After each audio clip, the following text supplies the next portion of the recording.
atau makna yang terkandung itu menjadi penilaian dari juri. Jurinya semua ibu-ibu Sigit. Dan anak-anak nih hadiahnya juga luar biasa. Apa Bu? Ada deh. Oh, baru saya pengen ini hayo. Ada sejumlah hadiah nanti akan diberikan sponsor dan tentunya ini memperebutkan piala dari Sigit. Iya, jadi siap-siap ya adik-adik. Sip. Kemudian tadi saya sampaikan lagi penjelasan tulisan slogan, isi dan keterangan yang terdapat pada slogan tersebut dapat dijelaskan dengan baik secara keseluruhan. Jadi apa yang dia buat slogan tersebut harus dia bisa jelaskan juga maknanya ini apa. Kemudian dengan gambar-gambar yang tentunya menunjang dari apa yang dia buat slogan tersebut. Mungkin itu yang bisa saya sampaikan. Baik, terima kasih Bu Ratna. Jadi ya adik-adik dapat tambahan lagi ya, ada lomba slogan juga. Silahkan siapin ya. Oke, saya pindah ke Bapak Dirjen Cipta Karya Pekerjaan Umum. Pak, pertanyaan saya sih gampang Pak, tapi jawabnya suka repot memang ya Pak ya. Apa hubungannya antara sanitasi dan air minum? Nah, itu didengarkan ya adik-adik. Jangan-jangan pertanyaan yang ada hadiahnya juga seperti itu. Silakan Pak. Baik, terima kasih. Hubungannya sanitasi dengan air minum. Pengertian sanitasi sendiri itu sebetulnya ada beberapa versi. Tapi kalau kita menganutnya adalah di dalam pengertian sanitasi itu ada masalah air limbah atau limbah padat, lalu ada masalah sampah dan sekaligus drainasenya. Nah, kalau dilihat ketiga hal ini ada hubungannya semua dengan air. Nah, air sendiri tentu awal-awalnya adalah air baku, di mana air baku itu nantinya sebagai bahan untuk antara lain air minum, gitu. Nah, tadi Pak Menteri juga sudah menyampaikan bahwa Indonesia itu menurut standar gitu ya, hitungan standar Indonesia sendiri yang sebetulnya Pak menurut saya kriterianya itu cukup ketat. Dengan data BPS maka ternyata capaian cakupan pelayanannya kita semua Indonesia ini untuk air minum dan juga untuk sanitasi tadi itu masih sekitar 55%. Untuk air minum untuk 2 tahun ke depan itu data tahun 2011 ya. Jadi kalau sampai dengan 2 tahun ke depan 2015 air minum masih ada kurang lebih 13% yang harus dicapai. Jadi kalau sekarang mungkin masih separuhnya lagi harus dicapai. Untuk sanitasi masih ada gap 6,8%, ya kurang lebihnya yang harus dicapai. Nah, karena kita sudah menggunakan standar data BPS itu, maka harusnya angka ini harus kita capai. Banyak programnya ya, ini Ibu moderator kita, program pemerintah termasuk pemerintah daerah di bidang sanitasi dalam pengertian 3 tadi ya. Ada limbah, ada sampah, ada drainase, itu setiap tahun program-program pembangunan di bidang itu sudah cukup banyak dan meningkat. Tapi itu sifatnya sangat katakanlah yang namanya pendekatan yang sangat struktural gitu ya. Artinya lewat mekanisme program fisik lah katakanlah. Padahal khusus untuk sanitasi dan air minum ini sangat diperlukan pendekatan yang non fisik atau non struktural. Antara lain bagaimana supaya bisa secepatnya merubah perilaku dan sebagainya. Nah, untuk itu konektor kita ini, para duta sanitasi ini menjadi sangat penting. Sangat penting untuk bisa mendorong perubahan perilaku di tingkat lokal masyarakat yang ada di sekitar kita. Nah, karena itu sangat penting peran dari para duta sanitasi ini. Nah, itulah kira-kira konsepnya sehingga kita sekarang ada di sini termasuk dalam rangka merubah perilaku melalui peran-peran generasi muda lewat duta sanitasi. Nah, untuk ini sekali lagi juga kami mengingatkan juga bahwa duta itu tidak hanya 1 tahunan. Sekali sudah duta 5 tahun yang lalu, maka seharusnya seterusnya menjadi duta.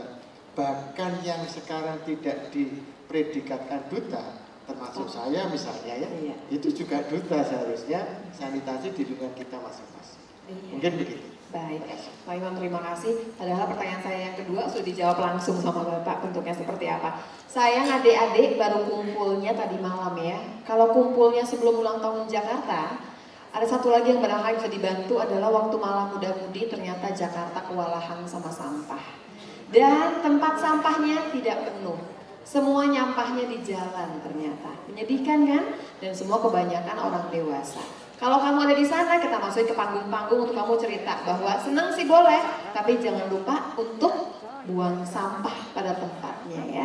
Sayang di panggung nggak ada yang ngingetin itu, jadi ternyata pengunjungnya semua buang sampah di tempat sampah yang paling besar yaitu di jalanan. Sayang ya. Oke, tahun depan kita kasih lagi. Sayang Pak Jokowi nggak datang, tapi ada stafnya di sini, ada jajaran dari Pemda. Nanti kita ajak untuk tahun depan. Kalau bisa duta sanitasi ikut ngisi di panggung-panggung tersebut, ngingetin bahwa abis senang-senang sampah harus dibuang pada tempatnya ya. Oke, saya harusnya sih ke Pak Wilfred, tapi Pak Nugroho udah siap kayaknya Pak Nugroho ya. Ya udah deh Pak Nugroho dulu aja dengan mikrofonnya sudah di situ. Pak Nuh, ceritanya begini. Pak Nugroho ini dari Bappenas, adik-adik. Pertanyaan saya juga gampang Pak. Pemerintah sangat mendukung prioritas pembangunan terhadap sanitasi. Sampai sejauh mana gambaran pembangunan sanitasi di Indonesia? Sedih pasti Bapak ingin menerangkan kepada saya kan Pak? Silakan. Terima kasih. Assalamualaikum warahmatullahi wabarakatuh. Salam sejahtera buat kita semua. Senang sekali bisa ketemu sama adik-adik duta sanitasi ya. Ini sekali jadi duta sanitasi, seumur hidup jadi duta sanitasi ya Pak ya. Baik, gini tadi bagaimana sejauh mana program? Iya. Jadi kita harus mengucap syukur ya karena program sanitasi kita 4 tahun kebelakang ini ya sudah jauh lebih baik daripada sebelum-sebelumnya. Jadi kita harus senang ya Pak ya? Harus senang. Kita harus Betul dong, optimis. kita senang loh. Ini salah satunya duta sanitasi loh yang menyumbang. Kita baru ada tahun kelima kan Pak? 4 Betul. tahun kebelakang kan duta sanitasi Betul. ikutan Jadi semua ya Pak? kalau kita lihat 4 tahun ini sudah jauh lebih baik kondisinya. Sementara duta sanitasi mulai setahun sebelumnya kan. Nah, jadi ini juga saya yakin ini antara lain karena peran dari adik-adik duta sanitasi. Nah, tapi ya kita belum boleh puas dulu. Ya. Sanitasi di Indonesia ini masih banyak yang harus kita selesaikan. Masalahnya masih cukup menyeramkan. Saya tiap kali ketemu adik-adik duta sanitasi, saya tuh malah pengennya cerita soal 2 hal. Ya. Pertama soal gajah, kedua soal truk tangki BBM. Nah, silakan Pak. Boleh ya? Boleh. Jadi- Dek, diingat-ingat ya, nanti ada pertanyaan yang berhubungan sama gajah dan tidak berhubungan dengan taman safari. Ya, silakan Pak. Gajah itu menyeramkan atau menyenangkan? Menyenangkan. Kalau gajah ngamuk? Kalau gajah yang ngamuk itu 3.000?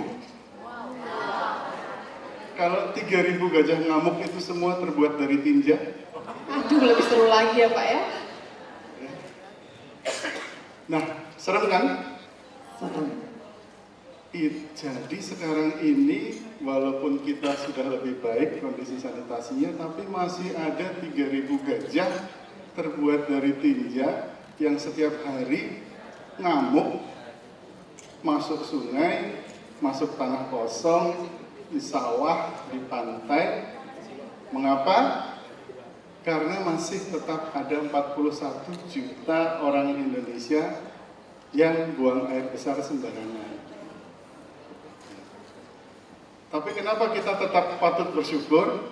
Karena 4 tahun yang lalu gajahnya itu jumlahnya 5.000.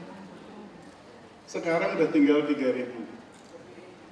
5 tahun yang lalu yang BHBS 70 juta orang lebih. Sekarang sudah tinggal 40 juta. Nah, Jadi tetap kita harus optimis.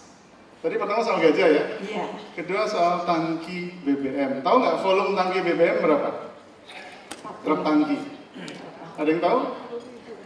Paling tidak 5.000 liter. Ya kan? Bagaimana kalau mobil tangki BBM remnya blong masuk kali? Serem nggak? Nah, gimana kalau yang mobil tangki BBM yang remnya blong masuk kali itu jumlahnya 20.000?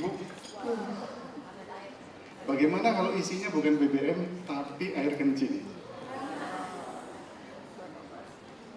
Nah, itu tadi ya, karena masalah sanitasi kita juga masih harus kita benahi. Setiap harinya masih ada 20.000 mobil tangki semua isi air kencing yang terbuang masuk sungai, masuk danau, tanah kosong dan sebagainya. Jadi ini masih tantangan kita. Sengaja saya ceritain gampang-gampang biar nanti cerita ke teman-temannya juga gampang ya. Iya. Ingatnya cuma gajah sama mobil tangki BBM. Ya. Tapi yang mobil tangki BBM ini BBM-nya nggak akan naik lah harganya. Turun ya Pak ya, gratis ya Pak dikasih ya Pak. Malah akan turun. Ya. Itu. Jadi kondisi sanitasi sekarang kita jauh lebih bagus. 20.000 tangki BBM isi air kencing tadi itu 5 tahun yang lalu itu 46.000. Lumayan gitu, sekarang sudah berkurang banyak, harus kita kurangi terus. Dan yang paling manjur ya untuk bisa menyadarkan kita semua itu justru anak-anak. Dan karena itu saya senang sekali kalau setiap kali ada program jambore sanitasi, karena perhatian kita sangat besar ya. Pak Dirjen ini sekarang ini banyak sekali ya uang untuk sanitasi ya, tapi itu tidak akan ada artinya kalau kita semua juga tidak berperan aktif. Jadi saya bisa banyak sekali cerita, sudah banyak yang dilakukan pemerintah untuk memperbaiki sanitasi, tapi pemerintah tidak pernah bisa bilang kita sukses sebelum setiap orang dari kita itu juga berperilaku hidup bersih dan sehat. Itu saja dulu yang saya sampaikan. Iya, terima kasih Pak Nuh. Adik-adik sudah direkam ceritanya Pak Nuh? Udah ya? Mau tahu pertanyaannya? Mau. Tadi ada mobil tangki yang nyelonong kemana? Ke sungai. Pertanyaan, siapa nama supirnya? Pasti nggak tahu kan? Gak kok, bukan yang itu. Nanti ceritanya belakangan ya pertanyaannya ya. Saya pindah ke Pak Wilfred. Pak Wilfred, iya. Gini Pak Wilfred pertanyaannya. Saya juga agak bingung kenapa kebersihan dan kesehatan di sekolah yang suruh jawab Pak Wilfred. Padahal harusnya dari Kementerian Pendidikan dan Kebudayaan mestinya ya Pak ya. Tapi nggak apa-apa Pak. Berhubung ini titipan, saya mesti bacakan juga. Sekolah sebagai bagian penting dari penggalakan hidup bersih dan sehat tentunya bekerja sama dengan banyak instansi, antara lain Kementerian Kesehatan. Kerjasama kan ya Pak ya? Betul. Kerjasama ya Pak.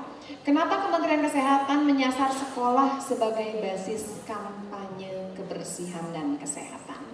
Terus Pak, kalau misalkan karena terbukti gitu Pak ya, misalkan terbukti gitu Pak, buktinya apa Pak? Silakan Pak. Baik, Bu Lula.